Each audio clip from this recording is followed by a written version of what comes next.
Mungu kukunyanyulia wakina Barnaba, kukutambulisha mahali. Mungu lazima akuinulia wakina Anania, kukubandika mikono. Wakati wewe unasema nimekutana na Yesu, lakini kumbe bado una magamba kwenye macho yako. Huoni sawa na jinsi Mungu anavyotaka. Mungu atakukutanisha na mtu ambaye atakubandika mikono na ataomba kwa ajili yako ili uweze kusonga mbele. Watu wa namna hiyo wanakuepo. Haijalishi aliyezaliwa ni Yesu au ni Paulo. Hao watu ni formula ya Mungu, lazima wawepo. Yesu asingezaliwa bila msaada wa Mariamu, na Mariamu asingepata heshima kwenye kijiji bila Yusufu kukamatwa kwenye ndoto akubali kubeba aibu ya kwamba amempa ujauzito huyu msichana kabla ya kufunga naye ndoa. Alikubali kupata aibu kwa ajili ya kubeba mzigo wa Mungu, maana Mungu alimtembelea kwenye ndoto. Na ninaamini hakuna mtu aliyemwelewa kwamba ametembelewa na Mungu kwenye ndoto, kwamba hiyo mimba ni kwa uwezo wa Roho Mtakatifu. Anajaribu kuruka ile mimba, kila mtu anasema hii ni ya kwako, imekulalia, hii ni ya kwako. Kwanza alikuwa ni mchumba wako, kila mahali mlikuwa naye. Ikafika saa ya kujifungua, hakuna mahali popote alipopata isipokuwa nyumba ya wageni. Inamaanisha Mungu alimwandalia huko. Maandiko hayatuambii Misri alikaa wapi, lakini lazima kuna watu walioandaliwa kumtunza. Haijalishi ni Yesu anazaliwa, haijalishi ni Musa anazaliwa, Farao atakuweko kwa ajili ya kumtunza. Kuna namna ambavyo katika maandalizi ya uongozi kuna watu Mungu anawaweka katika maisha yako. Na unaposoma habari za Daudi unaona wakati Daudi alipomaliza tu kumpiga Goliath, angalia kitu kilichotokea. Kilichotokea cha kwanza, Mungu ni kumnyenyulia Jonathan ambaye alikuwa ni mtoto wa Sauli. Yeye ndio angekuwa ndio mrithi wa kile kiti, kumbuka hilo, kufuatana na mlolongo wa uongozi. Lakini Mungu akabana nafsi ya Jonathan, ikaambatana na nafsi ya Daudi, wakawa marafiki pete na kidole. Nenda kaangalia pale chini, utakuja kugundua ya kwamba walipokuwa wanarudi town baada ya kutoka kwenye vita, na wamama wametoka kwenye miji yao kumpigia makofi Sauli kwa sababu ameshinda vita. Kasome Biblia yako, inasema walipoanza kuimba wanasema Sauli amewapiga 1000, lakini Daudi amewapiga 10,000. Maandiko yanasema Sauli alikasirika. Sasa angalia, anakasirika wakati tayari mtoto wake ni rafiki ya Daudi. Kasome Biblia yako uone jinsi ambavyo Daudi anafanyiwa mipango ya kuuawa na mbinu za kuvurugwa na Sauli. Jonathan yuko kwenye kikao.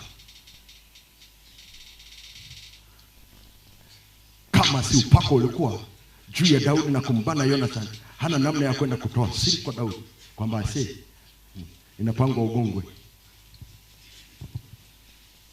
Bwana Yesu asifiwe. Bwana Yesu asifiwe.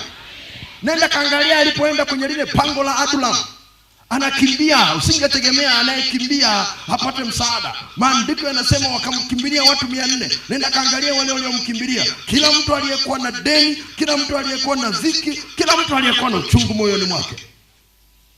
Ndio maana si kila mtu ambaye Mungu atakuletea ili akusaidia na hela. Kwa sababu saa nyingine uhitaji msaada wa hela, unahitaji tu mtu wa kukutia moyo, unahitaji tu mtu wa kukutia joto. Oh, hallelujah. Waliomzunguka saa hiyo, Biblia inasema kila aliyekuwa na dhiki, maana yake ana shida, akaenda kwenye pango kwa Daudi. Aliyekuwa na deni akaenda kwenye pango la Daudi. Aliyekuwa na uchungu moyoni, hicho ndio kigrupu cha soja wake wa kwanza, walikuwa 400.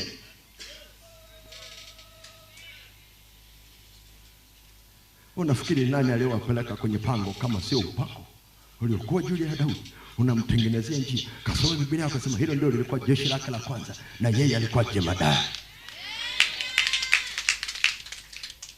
Oh, glory to God, glory to God. Hallelujah, hallelujah, hallelujah. Na alipofika Hebron, maandiko yanasema Mungu akamletea watu watakaogeuza ufalme wa Sauli wampe yeye.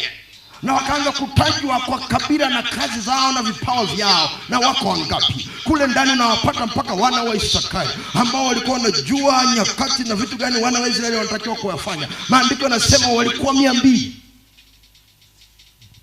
Amekutana nao wapi? Hebron. Kumbuka jambo hili litakusaidia. Kuna watu ambao Mungu anakunyenyulia njiani Ningekusimulia story ya kwangu, ningekwambia ninaona mmoja na yule, ninaona wako kwenye line. Kwa sababu hakuna namna ambavyo utazaliwa utasimama kwenye nafasi ambayo Mungu amekuitia, upako uko juu yako. Shetani asiweke kipingamizi. Shetani atataka akumalize kabla hujafika Hebron yako. Atataka akumalize kabla hujafika upako wa pili. Anataka akumalize bado uko kiwandani. Anataka akumalize wakati bado uko kwenye maandalizi. Lakini nataka nikwambie, ukiwa na upako juu yako kwa ajili ya maandalizi, haijalishi ibilisi anaweka mipango ya namna gani. Wakati ananyenyua adui, Mungu ananyenyua marafiki. Wakati ananyenyua watu wa kukukwamisha, Mungu ananyenyua wa kukukwamua. Oh, hallelujah. Glory to God, glory to God. Ndio maana msichana, ndio maana kijana, unafika mahali unaona kabisa hapa sitoboi. Kile kisemo cha mjini kwamba hapa sipiti kwa kweli. Kama ni mshahara sina kazi yoyote, sina mtu wa kunisomesha, sina mtu wa kunipeleka shule. Lakini ndoto yako inakuonyesha ya kwamba umesoma na una cheo kikubwa. Lakini ukitizama hapa, wazazi wako hawana pesa, inawezekana ni mjane. Lakini ndio kitu ambacho kinatokea pale ni kwamba Mungu atanyenyua mtu kutoka kona ambayo hukutarajia na atakupeleka shule. Oh, hallelujah. Ndio maana Daudi akaandika, kama si Bwana aliyekuwa pamoja na sisi na Israeli na aseme sasa. Bwana Yesu asifiwe. Bwana Yesu asifiwe. Hallelujah. Yaani watu wa namna hiyo hawapotei kwenye mawazo yako. Ninapozungumza namna hiyo, unamuona yule. Kuna mtu amekaa kwenye kona ukutarajia ya kwamba utakutana naye. Kuna mtu anakuvusha maeneo ambayo ni mahali padogo. Inawezekana ni mtu ulimfahamu tu siku 2 siku 3, lakini amekuvusha mahali ambapo ulikwama miaka 40. Oh, glory to God. Glory to God, glory to God. Hallelujah. Ningeweza nikaendelea kuzungumza nao, nikakupa sababu baada ya sababu, lakini nikasoma habari za Daudi. Upako unapokuja juu yako kwa ajili ya maandalizi, ndani yako unakutengenezea uvumilivu. Hiyo ni sababu ya 5.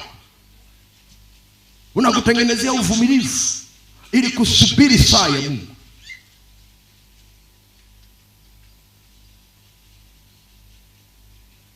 Biblia inatuambia habari za Ibrahim, kwa kuvumilia akapata. Biblia inasema sisi ni warithi wa wale ambao wanarithi ahadi kwa imani na kwa uvumilivu. Sio imani tu, imani na uvumilivu. Biblia inazungumza juu ya maono. Ukisoma habari za Habakuki sura ya 2, ule mstari wa 1 mpaka wa 4. Ule mstari wa 2 anapomwambia Habakuki, andika njozi ikawe wazi katika vibao, kila asomaye soma kama maji. Inakimbilia kufikia muda wake ulioamriwa, kwa sababu njozi hii ni kwa wakati ulioamriwa. Maandiko yanasema japo kawia ingoje. Biblia haikusema japo kawia ifast track. Haikusema japo kawia isukume itoke haraka. Ukisukuma itoke haraka, unaua kifaranga. Kwa sababu huwezi kulazimisha kifaranga kitoke kabla siku 21. Mungu amepanga kikae kwenye yai kiatamiwe siku 21. Hakuna kufast track kinjosi, kwa sababu saa ya kusubiri ni saa ya kukuandaa. Ukifikiri saa ya kusubiri ni saa ya kupoteza, hujaelewa somo ninalokuambia. Watu wengi sana wanafikiri muda wa kusubiri ni muda wa kupoteza. Ndio maana wamekaa mkao wa kuzubaa, wa kutokujiandaa.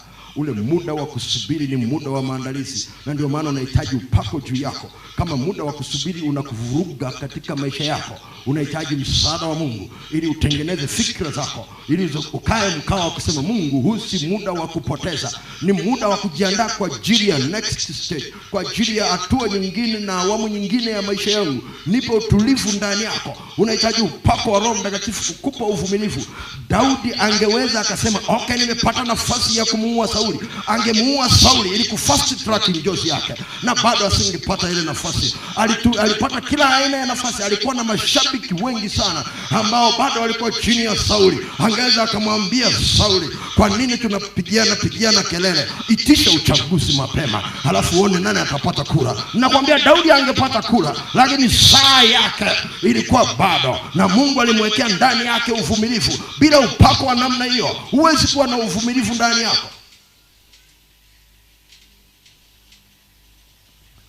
Nakumbuka ile miaka ya 90, kuna kijana mmoja alikuwa na wito mzuri sana ndani yake, amepakwa mafuta sawa.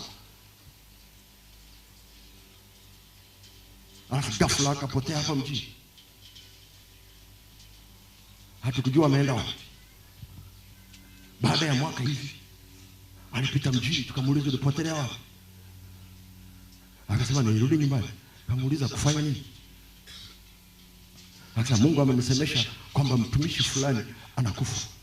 Mimi ndio nitakayechukua nafasi yake. Kwa hiyo nirudi nyumbani kujiandaa. Yule mtumishi hajafa mpaka leo.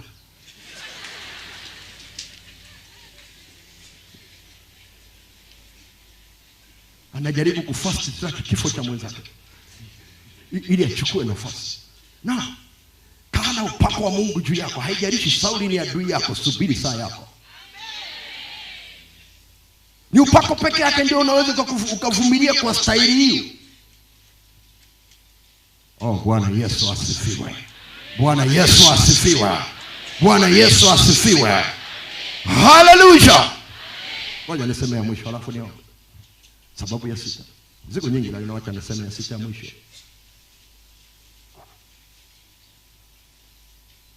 Kukutengenezea mazingira ya ulichobeba kujulikana. Upako wa maandalizi unakutengenezea mazingira ili kile ulichobeba au ulichobebeshwa na Mungu kijulikane.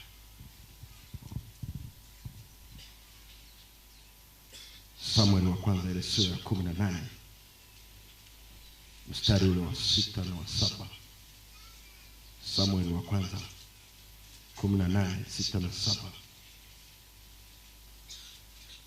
Alafu Wagalatia 2 ule mstari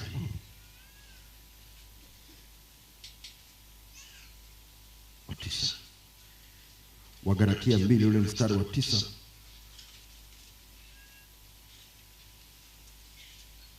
Unasema hivi: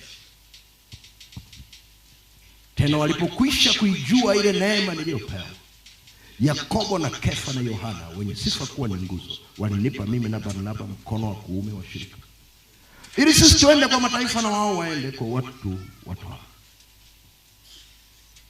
Walipoijua au walipoiona neema niliyopewa, walitupa mkono wa shirika. Ile Samueli wa kwanza sura 18 mstari wa 6 na wa 7 anasema, hata ikawa walipokuwa wakienda hapo, Daudi aliporudi baada ya kumuua Mfilisti, wanawake wakatoka katika miji yote ya Israeli kwa kuimba na kucheza ili kumlaki mfalme Sauli.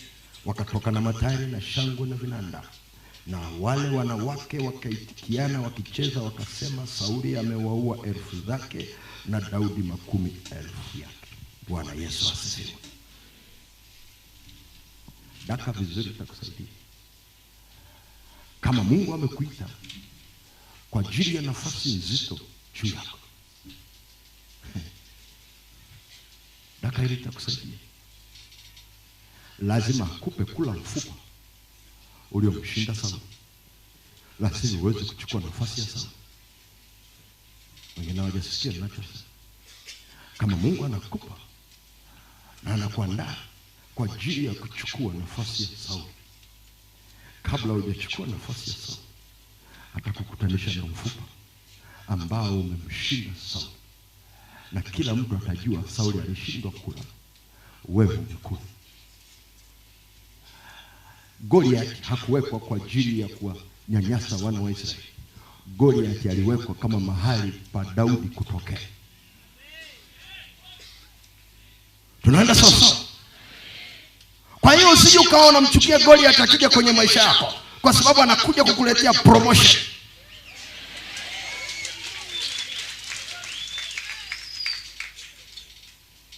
Unasema Kasego unaongea kitu gani? Samuel alikuwa anaogopa sana kumpaka mafuta Daudi kiasi ambacho akasema nitapigwa na Sauli. Mungu akasema nenda kampake nyumbani kimaficho. Kwa hiyo Daudi alipakwa mafuta wakati wengine hawajui. Ni familia tu na yeye kanyamaza, maana alijua inaweza kashambuliwa na Sauli. Na ndio maana hata Samuel hakwenda na wazee wa kanisa, alienda mwenyewe. Kwa hiyo alipakwa mafuta ufichoni, lakini Mungu hakupaka hayo mafuta ufichoni ili yatumike ufichoni. Alipaka hayo mafuta ufichoni ili yatumike peupe. Sasa ili yatoke ufichoni yaje peupe, lazima atengeneze mazingira. Ndio maana ilibidi amnyenyue Goliath. Alipomnyenyua Goliath, Sauli akamshinda. Wakati anamhangaikia namna hiyo, Roho Mtakatifu akasemesha baba yake na Daudi anaitwa Yese, nenda kawasalimie ndugu zako, sijawaona kwa siku. Chukua vyakula hapa, nenda kawasalimie. Akaenda akiwa na upako wa Mungu juu yake. Alipofika pale akakuta Wayahudi wote wamesikitika, na anaona lijiti likubwa limesimama kule linatukana majeshi ya Israeli na Mungu wake. Akaanza kuuliza. Maandiko yanasema aliuliza. Na alipokuwa anauliza wakaanza kumjibu. Kwa sababu Sauli aliposhindwa akaamua kutoa zawadi kwamba yoyote atakayetokea akamshinda Goliath atampa utajiri. Alafu si hilo tu, akasema atampa na mtoto wake amuoe. Daudi akatizama akasema hapa ndio mahali pa kutokea. Nikiweza kumtoa Goliath, sirudi tena kuchunga kondoo. Nitakuwa nimelipiwa na mahali ya kuoa. Nitakuwa nimepata pesa.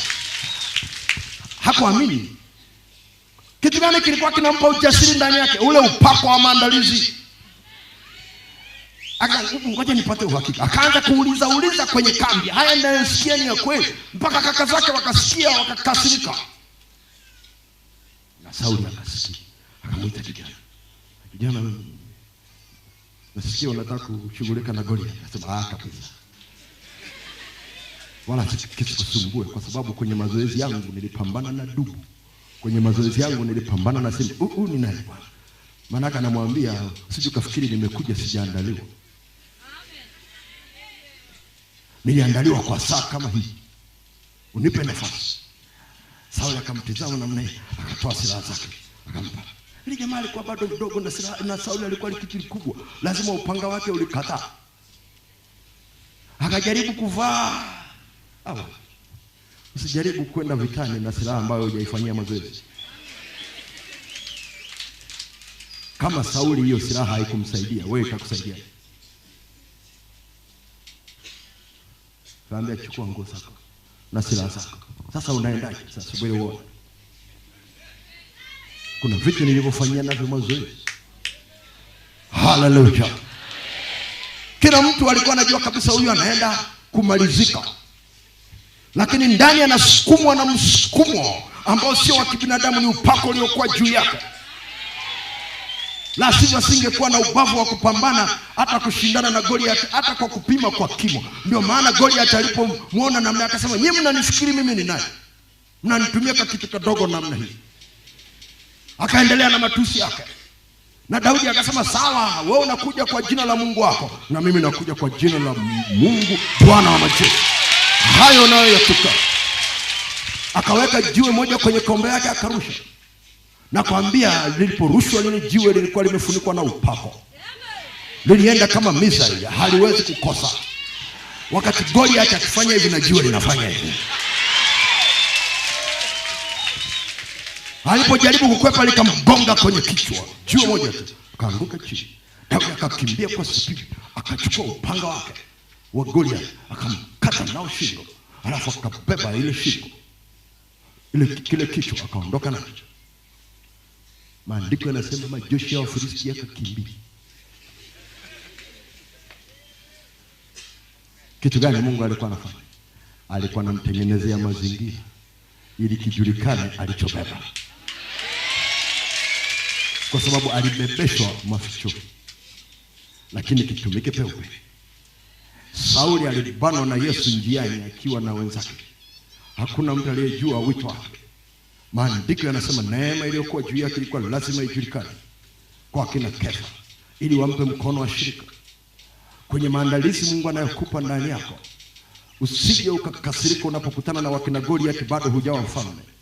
Wakina Goliath wanaokuja kabla hujapata cheo ni mazoezi yako. Hallelujah. Ndio maana usilalamike unapopewa kazi nzito unasema wananionaje mimi, kwa nini wananipa kazi nzito namna hii? Kwanza wenye cheo, wenye wajibu wa kufanya hiyo hawapewi, ninapewa nini? Ukilalamika namna hiyo unajidisqualify kuwa kiongozi, kwa sababu Mungu atakuletea Goliath kabla hujaenda Hebron. Atakuletea Goliath kabla hujapakwa mafuta ya kuwa mmiliki, ili ijulikane ya kwamba yuko mfalme, yuko kiongozi ambaye anaweza akakaa kwenye nafasi akashinda sawa na Mungu alivyokusudia kabla ya kufika kwenye nafasi. Jesus. Funika macho yako.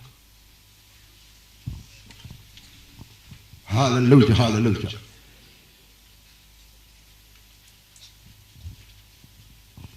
Glory to God, glory to God. Nataka niombe kwa ajili yako. Kama unajua hujaokoka, huo ndio mtaji wa kwanza. Ili niombe kwa ajili yako. Bwana Yesu, asante kwa ajili ya watoto wako na nguvu zako. Ninaomba wale ambao hawajaokoka wapate kuokoka. Maana hapo ndio mtaji. Hapo ndio mahali pa kuanzia. Hapo ndipo unapotuzaa mara ya pili. Unatusamehe dhambi zetu. Unatufungulia ukurasa mpya wa maisha. Unatutoa kwenye ufalme wa giza na kutuingiza kwenye ufalme wa mwana wa pendo lako. Hapo ndipo unapoweka mbegu ya kifalme ndani ya mioyo yetu, ili Bwana ipate kuendelea kunyeshewa mvua na ipate kuzalia matunda. Mungu, katika jina sema na msichana yule, sema na kijana yule, ili apate kuokoka Bwana mchana wa leo. Katika jina la Yesu Kristo wa Nazareti. Iko faida gani Bwana wakutumikia kwa uaminifu kwenye nafasi walizo nazo, lakini bado waende jehanamu? Maana utumishi hautupeleki mbinguni. Utumishi Bwana hautupeleki mbinguni. Hali ya mioyo yetu ndio inayotupeleka mbinguni. Yesu Kristo anapookoa na kukaa ndani ya watu na kukaa katika maisha ambayo yanampendeza Mungu, huko ndiko kunatengeneza nafasi ya sisi kukaa mbinguni. Utumishi ni nyongeza ambayo Mungu anampa mtu, na anaweza akakupa utumishi hata hujaokoka, ukatumika na ukaachwa pembeni. Na mimi sitaki upate hasara hii. Nataka upate double, upate kitu cha rohoni cha uzima wa milele, na upate taji ya kumtumikia Mungu utakapokuwa hapa. Karabashakoromusika. Shetani na kuamuru achia roho za watu hao, achia nafsi zao, achia maamuzi yao kwa jina la Yesu Kristo. Tunawadai waseme ndio kwa Yesu. Asante Roho Mtakatifu kwa sababu uko pamoja nasi. Popote pale ulipo, wewe unajua hujaokoka, unahitaji kuokoka, au ulikuwa umeokoka ukarudi nyuma, unataka kutengeneza na Bwana, nyosha mkono wako mahali ulipo sasa katika jina la Yesu. Yes, yes. Usiogope mpaka kule nyuma. Yes, kila mtu aliyenyosha mkono na amekaa chini, simama kwa miguu yako. Asante. Mpaka kule nyuma ninaona mikono, simama kwa miguu yako. Mamia na mamia ya watu. Wakati wenzetu wanaimba wimbo, utasonga hapa mbele ili niweze kuomba pamoja na wewe. Alafu kabla hujatawanyika nitakuombea kwa Mungu upako juu yako. Upako wa maandalizi. Kama ulikuwa huna, Mungu akushushie huo upako. Kama hutaki kuandaliwa ukapitishwa kwenye mazingira magumu, usiombe huo upako. Kwa sababu kama kazi yako ni nzito juu, uwe na uhakika maandalizi yatakuwa mazito pia hapa chini. Uwezi kuandaliwa kidogo alafu pewe cheo kikubwa. Uwezi kuandaliwa kidogo alafu pewe wajibu mkubwa. Karamashi.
wake, yeye wangu, na sasa nitamwandama, nikiri sikukuu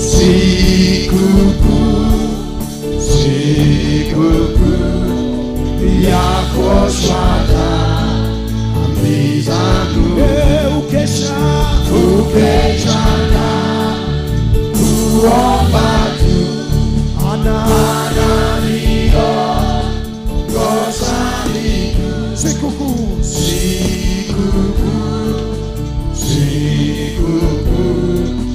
yako shwada mizangu, nadhiri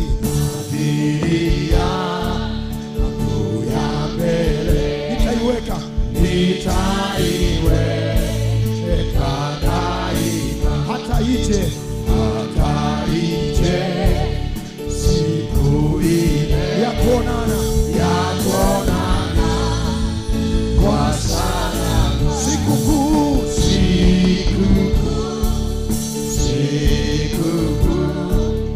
yako shwada mizangu, ukesha na kuomba tu, ananio gozani tu,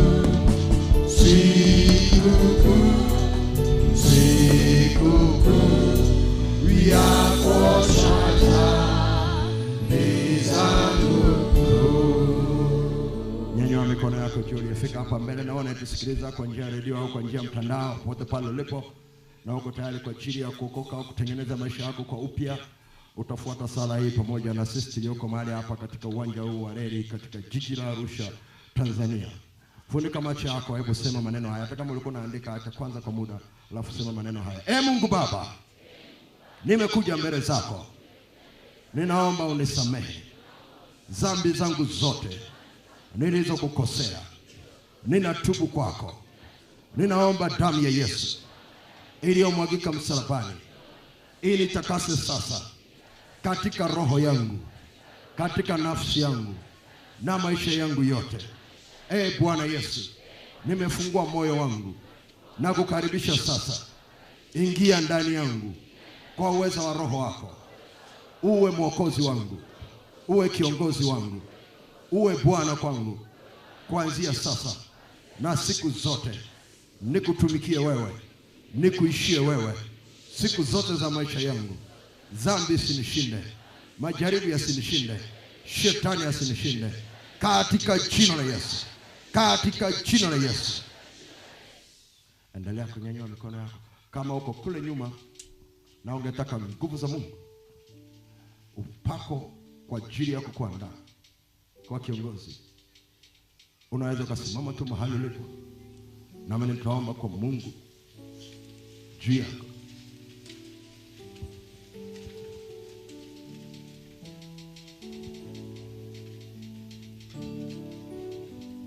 Karamashaka.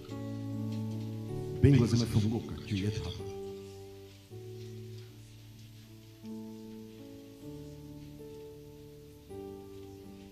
Nasikia tu neno kwamba Roho Mtakatifu ambaye Baba atamtuma kwa jina lako. Maana yake tutalitia jina la Yesu. Na tukilitia jina la Yesu, baada ya kusema kile nilichoweza kusema, naamini ndani yako kumenyenyuka kiu ya kuona umuhimu wa kipindi cha maandalizi, na kwamba hiki kipindi cha maandalizi huwezi kujiandaa peke yako vizuri ili ukutane na Hebron yako. Unahitaji nguvu za Mungu. Kwa nikamwomba Mungu hapa na Bwana Yesu ambaye yuko katikati yetu, ili amguse kila mmoja ambaye anahitaji huo upako, na ambaye Mungu anajua anahitaji huo upako. Na kama vile ulivyoshuka kwa Daudi, ushuke kwa nguvu juu yako. Na nitakapoomba nitahesabu 1, 2, 3. Nikishasema 3, utaita jina la Yesu kwa sauti kubwa. Utasema Yesu. Kwa sababu ukiita namna hiyo, Mbinguni watatizama kiu ulio nayo inayokufanya wike, watagundua unahitaji upako wa maandalizi. Nguvu za Mungu zitashuka juu yako na utashangaa, zitashuka kwa nguvu. Nyanyua mikono yako chini. Mungu, wewe ni Mungu uliye hai. Asante kwa ajili ya watoto wako hapa. Mikono hii ni ishara ya kwamba wamesikia neno, ndani yao umewawekea kiu, umewawekea hamu ya kuona wanapata msaada wako kwenye maandalizi. Wanajua umuhimu wa upako kwa ajili ya kuwasaidia kazi, lakini walikuwa hawajaelewa umuhimu wa upako wako kuandaa kwa ajili ya maandalizi kabla ya kuwaingiza kazi. Leo wamesikia na wamejua ya kwamba upako huo unaweza kuwafuata wakiwa wadogo, wakiwa wakubwa, unaweza kuandaa miaka mingi, lakini Bwana unapokuwa juu yao unawatengenezea kwa ajili ya Hebron ambayo inakuja mbele yao, kwa ajili ya Yerusalemu inayokuja mbele zao. Mbingu zako na zifunguke Bwana Yesu. Nami ninaomba wewe unaijaza Roho Mtakatifu na nguvu, wewe unayefuatilia watumishi wako, wewe uliyemsaka Daudi alikokuwa na ulipompata ukampaka mafuta yako matakatifu. Mungu, umeita vijana wako, umeita watoto wako, umeita wasichana hapa Bwana, kama vile ulivyokuwa unamtafuta Daudi na wao umewapata. Nami naomba wapake mafuta matakatifu. Nitakaposema mara 3 Bwana wataita jina lako. Wakiita jina lako, ninaomba ujibu kwa kuwamwagia upako wa Roho Mtakatifu Bwana, kama mafuriko ya mto. Asante kwa sababu uko katikati yetu. Kumbuka nitakapofikisha 3 uniache nimalize mpaka 3, halafu utaita kwa sauti kubwa Yesu, halafu usikate haraka, sema Yesu, endelea. Nguvu za Mungu zitashuka, na wengine ambao hawajanena kwa lugha mpya watajazwa, wataanza kuzungumza kwa lugha mpya. Wale waliokuwa wanazungumza kwa lugha mpya kidogo kidogo, nguvu za Mungu zitawashukia na kupasua ile chemchemu ikawa mito ndani yao. 1, 2, 3. Yesu! Yes! Yes! Yes! Korobosa. Yes! Nguvu za Mungu zinashuka juu yako. Karobosandaraba. Korobosindarabasa. Kandorobosangoroboko. Rapokoria saka. Yes! Upako juu yako. Upako juu yako. Yes!